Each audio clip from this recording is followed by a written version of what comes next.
এই হচ্ছে ভদ্রলোক, জল খাবে, আর হচ্ছে একটু অভদ্রলোক, বুদ্ধিমান ছেলে। ও শ্বাস খাচ্ছে, শ্বাস না খাওয়ার মধ্যে। হ্যাঁ কি বলে, এ বুদ্ধিমান আর ও একটু সরল সোজা।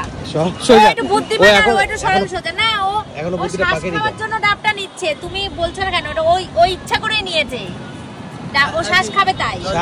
না আমরা নেব না দাদা, দুটোই ঠিক আছে। ঘুরতে এসে শ্বাস খেতেই হবে, শ্বাস খেতেই হবে এটা তো নরমাল জল খাই, ঘুরতে এসেই তো শ্বাস খেতে হবে। আচ্ছা এ বলেছি সকালে ওর কাছে খেয়েছি তো, চারটে নিয়ে চারটে খেলাম তোর কাছে।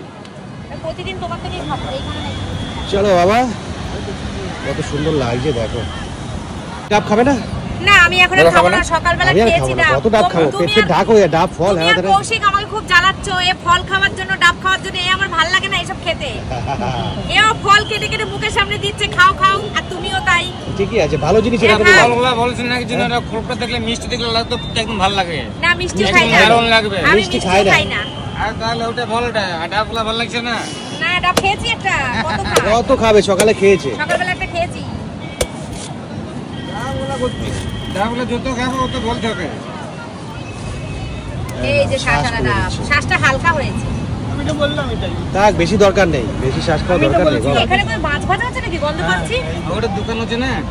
ও বাবা, ওই সন্ধ্যাবেলা দেখা যায়, এখন ফ্রাই করছে। ওই মাছগুলো কেমন লাল টকটকে। এই লাল কেন গো ভাই? ওই মাছগুলো এত কালার দেয়, কালার দেয় না? কালার দিয়ে কি লাভ গো? খেলে শরীরে খারাপ হয়। ফাইনালি কিন্তু শ্বাস খাচ্ছি। ওই মাছ ভাজা খেলে এর জন্য খাওয়া ডাবটা খাইনি আমি। হেভি খেতে, হেভি টেস্ট। মাছ ভাজা দাদা খাই না না, বিশাকারি। আমরা ওইসব মাছ ভাজা খাই না। আমরা বাজার থেকে চলো যাই।